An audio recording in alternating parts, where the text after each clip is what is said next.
क्या रूहान की जिंदगी अब सिर्फ कुछ सांसों की मेहमान रह गई है, या फिर डॉक्टर अपनी पूरी कोशिश से उसे मौत के मुंह से वापस खींच लेंगे? लेकिन सबसे बड़ा सवाल सिर्फ रूहान की जिंदगी का नहीं है, बल्कि उस खौफनाक साजिश का भी है जिसने पूरे परिवार को हिलाकर रख दिया है।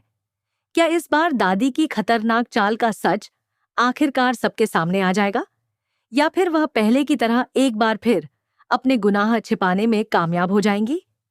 मन सुंदर के आने वाले एपिसोड में दर्शकों को इमोशन, सस्पेंस और हाई वोल्टेज ड्रामे का ऐसा संगम देखने को मिलने वाला है जो हर किसी को अंत तक बांधे रखेगा। प्रोमो की झलक से साफ संकेत मिल रहे हैं कि इस बार दादी की बनाई हुई साजिश उन्हीं पर उल्टी पड़ने वाली है। जिस जहरीली योजना के जरिए वह किसी और को नुकसान पहुंचाना चाहती थी, उसी का सबसे बड़ा शिकार उनका अपना पोता रूहान बन जाता है। यही एक पल पूरी कहानी का रुख बदल देता है और खुशियों से भरा घर देखते ही देखते चीख पुकार और मातम के माहौल में बदल जाता है। कहानी की शुरुआत एक ऐसे खौफनाक हादसे से होती है जिसकी किसी ने कल्पना भी नहीं की थी। दादी ने बड़ी चालाकी से एक ऐसी योजना बनाई थी जिसमें जहरीली गैस का इस्तेमाल करके अपने असली निशाने को नुकसान पहुंचाया जा सके। उन्हें पूरा भरोसा था कि उनकी यह चाल किसी की नजर में नहीं आएगी और सब कुछ एक सामान्य दुर्घटना जैसा दिखाई देगा। लेकिन किस्मत को कुछ और ही मंजूर था।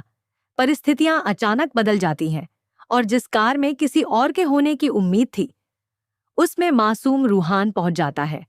कुछ ही पलों में कार के अंदर जहरीली गैस फैल जाती है। धीरे धीरे रूहान की सांसें भारी होने लगती हैं। वह घबराने लगता है, लेकिन बंद कार के अंदर से बाहर निकलने का कोई रास्ता नहीं होता।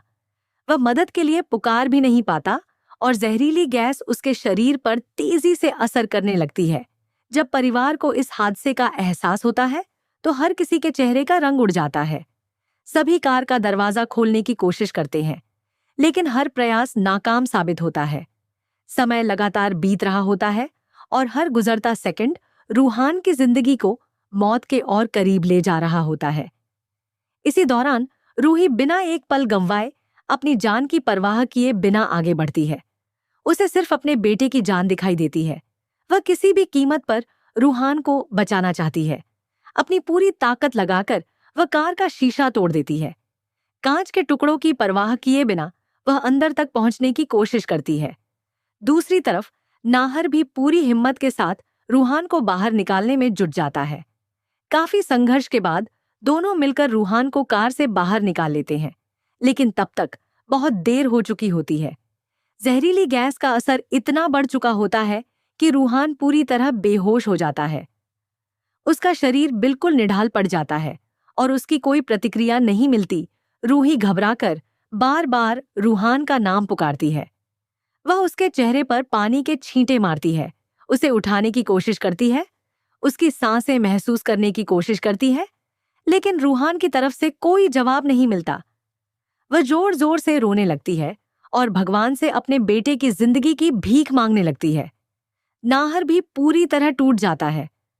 उसने कभी सपने में भी नहीं सोचा था कि उसका बेटा इस तरह मौत और जिंदगी के बीच झूलता हुआ दिखाई देगा। पूरे परिवार की आंखों में आंसू आ जाते हैं।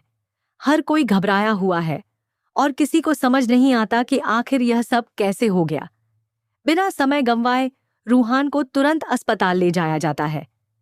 अस्पताल पहुंचते ही डॉक्टरों की टीम उसे इमरजेंसी वार्ड में ले जाती है। मशीनों की तेज आवाज, डॉक्टरों की भागदौड़ और परिवार की बेचैनी पूरे माहौल को और ज्यादा भावुक बना देती है। बाहर खड़ी रूही लगातार भगवान से प्रार्थना करती रहती है कि उसका बेटा सुरक्षित बच जाए। नाहर की आंखों में डर साफ दिखाई देता है। परिवार का हर सदस्य बस एक ही खबर का इंतजार कर रहा होता है कि डॉक्टर बाहर आए और कहें कि रूहान खतरे से बाहर है। प्रोमो से संकेत मिलते हैं कि रूहान की हालत बेहद गंभीर रहने वाली है। डॉक्टर उसकी जान बचाने के लिए हर संभव कोशिश करेंगे। इलाज लंबा चलेगा और कुछ समय तक उसकी स्थिति नाजुक बनी रहेगी। हालांकि उम्मीद की एक किरण भी दिखाई देती है कि समय पर इलाज मिलने की वजह से रूहान धीरे धीरे खतरे से बाहर आ सकता है। लेकिन क्या यह राहत स्थायी होगी या फिर उसकी जिंदगी पर कोई नया खतरा मंडराएगा? ये आने वाले एपिसोड में पता चलेगा। इसी बीच कहानी का सबसे बड़ा और सबसे चौंकाने वाला मोड़ सामने आता है। धीरे धीरे यह संकेत मिलने लगते हैं कि दादी का असली निशाना रूहान नहीं था। उनकी पूरी साजिश दरअसल रुचिता को नुकसान पहुंचाने के लिए रची गई थी। किसी निजी नफरत और बदले की भावना में उन्होंने इतना बड़ा कदम उठा लिया कि उन्हें यह भी एहसास नहीं रहा कि इसका अंजाम कितना भयानक हो सकता है। लेकिन किस्मत ने उनकी पूरी योजना पलट दी। एक छोटी सी गलती, एक गलत समय और एक अप्रत्याशित परिस्थिति की वजह से रूहान उसी जाल में फंस गया जो किसी और के लिए बिछाया गया था। यह सच्चाई अगर सामने आती है तो पूरा परिवार दादी के खिलाफ खड़ा हो सकता है, क्योंकि इस बार उनकी साजिश का शिकार कोई और नहीं बल्कि उनका अपना पोता बना है। जब दादी को एहसास होता है कि जहरीली गैस का असर रूहान पर हुआ है और वह अस्पताल में जिंदगी और मौत के बीच संघर्ष कर रहा है, तो उनके पैरों तले जमीन खिसक जाती है। उन्हें पहली बार अपनी गलती की गंभीरता समझ आती है। उनका चेहरा डर और पछतावे से भर जाता है। लेकिन क्या यह पछतावा सच्चा होगा या फिर वह खुद को बचाने के लिए एक और झूठ का सहारा लेंगी? यह सवाल कहानी को और ज्यादा रोमांचक बना देता है। संभावना यही दिखाई देती है